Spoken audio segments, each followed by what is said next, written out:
ಕೊಪ್ಪಳ ಜಿಲ್ಲೆ ಕುಕ್ನೂರು ತಾಲೂಕು ತಳಕಲ್ ಗ್ರಾಮ ಮಲ್ಲಿಕಾರ್ಜುನ್ ಗಡಿಗೆ ಅಂತೇಳಿ ರೈತರು ದ್ರಾಕ್ಷಿ ಬೆಳೆಗಾರರು. ಇವತ್ತು ಏನಾಗೈತಿ ಅಂದ್ರೆ ಪ್ರತಿ ವರ್ಷದಂಗೆ ಈ ವರ್ಷ ನಮ್ಮದು ದ್ರಾಕ್ಷಿ ಬೆಳೆ ಸಂಪೂರ್ಣವಾಗಿ ಫೇಲ್ ಆಗೈತಿ. ಯಾಕೆ ಕಾರಣ ಏನಂದ್ರೆ ನಮ್ಮದು ಒಂದು ಮ್ಯಾನೇಜ್ಮೆಂಟ್ನಾಗ ಫೇಲ್ ಇಲ್ಲ.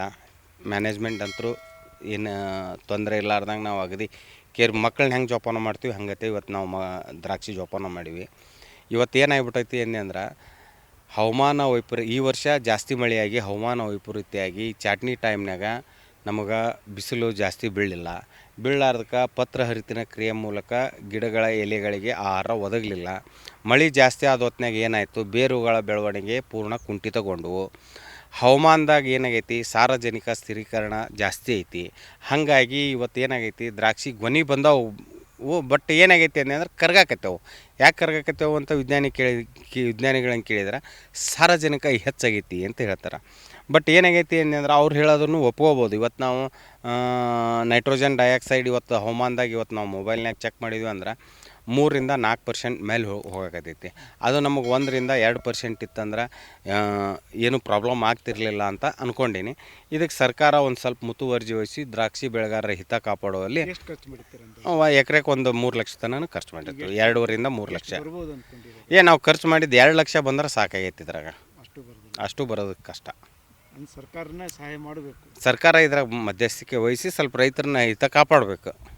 ದಿವಸ ನಮ್ಮ ತೋಟಗಾರಿಕೆ ಇಲಾಖೆಯ ಪ್ರಕಾರ ನಮ್ಮ ಕೊಪ್ಪಳ ಜಿಲ್ಲೆಯಲ್ಲಿ 300 ಹೆಕ್ಟರ್ಗೂ ಹೆಚ್ಚಿನ ಪ್ರದೇಶದಲ್ಲಿ ದ್ರಾಕ್ಷಿಯನ್ನು ರೈತರು ಬೆಳೀತಾ ಇದ್ದಾರೆ. ಪ್ರತಿ ವರ್ಷವೂ ದ್ರಾಕ್ಷಿಗೆ ಈಗ ಒಂದು 2-3 ವರ್ಷದಿಂದ ವಾತಾವರಣದ ಸಮಸ್ಯೆ ಕಾಡ್ತಾ ಇದೆ. ಏಕೆಂದರೆ ನವಂಬರಲ್ಲಿ ಮಳೆ ಆದರೆ ಸಮಸ್ಯೆ ಆಗ್ತಾಯಿತ್ತು. ಕಡೆಗೆ ಈಗ ಸೈಕ್ಲೋನ್ ಎಫೆಕ್ಟಿಂದ ಮೋಡ ಆಗಿ ಹೂ ಕಟ್ಟೋದ್ರಲ್ಲಿ ಸಮಸ್ಯೆ ಆಗ್ತಾಯಿತ್ತು. ಆಮೇಲೆ ಇಲ್ಲಿ ಸ್ವಲ್ಪ ಪ್ರೂನಿಂಗ್ 2 ಥರ ಇದು ಬರುತ್ತೆ ನಮ್ಮದು. ಮೊದಲನೇ ಚಾಟ್ನಿ, 2ನೇ ಚಾಟ್ನಿ. ಮೊದಲನೇ ಚಾಟ್ನಿ ಏಪ್ರಿಲಲ್ಲಿ ಮಾಡಿರ್ತಾರೆ. ಅವರು ಅಕ್ಟೋಬರಲ್ಲಿ ಹೋದಾಗ ವಾತಾವರಣ ಸಮಸ್ಯೆ ಆಯಿತು ಅಂದಾಗ ಸ್ವಲ್ಪ ಹೂವಿಂದ ಸಮಸ್ಯೆ ಆಗಿದೆ. ಕೆಲವೊಬ್ರು ಯಾರು ಚಾಟ್ನಿಯನ್ನು ಹಿಂದಕ್ಕೆ ಮಾಡಿ ಸ್ವಲ್ಪ ಈ ನವಂಬರಲ್ಲಿ ಇದನ್ನು ಬಿಟ್ಟಿದ್ದಾರಲ್ಲ, ಅವರು ಈಗ ಒಂದು ಲೆಕ್ಕಕ್ಕೆ ಸರಿಯಾಗಿ ದ್ರಾಕ್ಷಿ ಕೊಟ್ಟಿದೆ. ಬಟ್ ಅದು ಸಮಸ್ಯೆ ಆಗ್ತಾಯಿದೆ. ಯಾಕಂದರೆ ರೈತರಿಗೆ ಯಾವಾಗ ಕ್ಲೈಮೇಟ್ ಯಾವ ರೀತಿ ಆಗ್ತೈತೆ ಅನ್ನೋದು ಸಮಸ್ಯೆ ಆಗ್ತಾಯಿದೆ. ನಾವು ಇವತ್ತು ಕೆಲವೊಂದು ದ್ರಾಕ್ಷಿ ತೋಟಗಳನ್ನು ನೋಡಿ ಬಂದಾಗ ಅವರು ಮಾಡಿರ್ತಕ್ಕಂಥ ಚಾಟ್ನಿ ಯಾವ ಟೈಮಲ್ಲಿ ಮಾಡಿದ್ರೆ ನೋಡಿದಾಗ ಅಲ್ಲಿ ಚಾಟ್ನಿ ವ್ಯತ್ಯಾಸ ಹಾಗೂ ವಾತಾವರಣದ ಸಮಸ್ಯೆಯಿಂದ ಈ ಪ್ರಾಬ್ಲಮ್ ಆಗಿದೆ.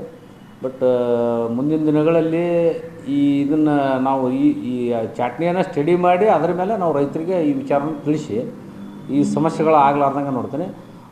ಅದ್ರ ಜೊತೆಗೆ ನಮ್ಮಲ್ಲಿ ದ್ರಾಕ್ಷಿಗೆ ಈಗ ಯಾವುದು ಇನ್ಶೂರೆನ್ಸ್ ಕಟ್ಟಬೇಕು ರೈತರು. ಆಲ್ಮೋಸ್ಟ್ ಭಾಳ ಜನ ರೈತರು ಇನ್ಶೂರೆನ್ಸ್ ಕಟ್ತಾಯಿಲ್ಲ. ಈಗ ರೈತರು ಏನಂತಂದ್ರೆ ಇನ್ಶೂರೆನ್ಸ್ ಕಟ್ಟಿದ್ರೆ ದುಡ್ಡು ಬರಲೇಬೇಕು ಅನ್ನೋ ದೃಷ್ಟಿಯಿಂದ ಕಟ್ತಾರೆ. ಬಟ್ ದುಡ್ಡು ಯಾವ ಬರ್ತದೆ ಅಂದಾಗ ಇಂಥ ವಾತಾವರಣದಲ್ಲಿ ಸಮಸ್ಯೆ ಆದಾಗ, ಇಳುವರಿ ಕುಂಠಿತ ಆದಾಗ ಇದರಲ್ಲಿ ಇನ್ಶೂರೆನ್ಸ್ ಅವ್ರಿಗೆ ಕ್ಲೇಮ್ ಆಗ್ತೈತಿ. ಬಟ್ ವಾತಾವರಣ ಚೆನ್ನಾಗಿತ್ತು, ಒಳ್ಳೆ ಇಳುವರಿ ಬಂದಾಗ ಇನ್ಶೂರೆನ್ಸ್ ಕ್ಲೇಮ್ ಆಗೋಲ್ಲ. ಆದ್ದರಿಂದ ರೈತರು ಕೆಟ್ಟದ್ದಾಗಲಿ ಅಂತ ಕಟ್ಟಬಾರ್ದು. ಕೆಟ್ಟಾಗ ಏನಾರ ನಮಗೆ ಸಮಸ್ಯೆ ಆದಾಗ ಇನ್ಶೂರೆನ್ಸ್ ಕ್ಲೇಮ್ ಆಗಲಿ ಅನ್ನೋ ದೃಷ್ಟಿಯಿಂದ ಎಲ್ಲರೂ ಇನ್ಶೂರೆನ್ಸ್, ಯಾಕಂದರೆ 2 ವರ್ಷದಿಂದ ಭಾಳ ಜನ ಇನ್ಶೂರೆನ್ಸ್ ಕಟ್ಟಿದ್ರು. ಎಷ್ಟೋ ಜನಕ್ಕೆ 90% ಮಂದಿಗೆ ಇನ್ಶೂರೆನ್ಸ್ ಕ್ಲೇಮ್ ಆಯಿತು. ಯಾಕಂದ್ರೆ 1 ಹೆಕ್ಟರ್ಗೆ 2.5 ಲಕ್ಷದವರೆಗೂ ಇನ್ಶೂರೆನ್ಸ್ ಹಣ ಸಿಗ್ತಾಯಿದೆ. ರೈತರು ಕಟ್ಟಬೇಕಾಗಿರ್ತಕ್ಕಂಥದ್ದು 1 ಹೆಕ್ಟರ್ಗೆ 26,000. ಆ 26,000 ಕಟ್ಟಿದ್ರೆ 2.5 ಲಕ್ಷದವರೆಗೂ ಇದು ಇನ್ಶೂರೆನ್ಸ್ ಸಿಗ್ತಾಯಿದೆ. ಆದ್ದರಿಂದ ದಯವಿಟ್ಟು ಪ್ರತಿ ವರ್ಷ ಅದು ಇನ್ಶೂರೆನ್ಸನ್ನು ಕಟ್ಟುತ್ತಾ ಹೋದ್ರೆ ಅಂತ ಹೇಳಿದ್ರೆ ನಮಗೂ ಇಂಥ ಕ್ಲೈಮೆಟಿಕ್ ಸಮಸ್ಯೆ ಆದಾಗ ಅವರಿಗೆ ಪರಿಹಾರ ರೂಪದಲ್ಲಿ ಇನ್ಶೂರೆನ್ಸ್ ಸಿಗ್ತೈತಿ. ಆದ್ದರಿಂದ ಎಲ್ಲ ರೈತರು ಇನ್ಶೂರೆನ್ಸನ್ನು ಕಡ್ಡಾಯ ಕಟ್ಟಬೇಕಂತ ಈ ಮೂಲಕ ನಾನು ತಿಳಿಸ್ತೀನಿ.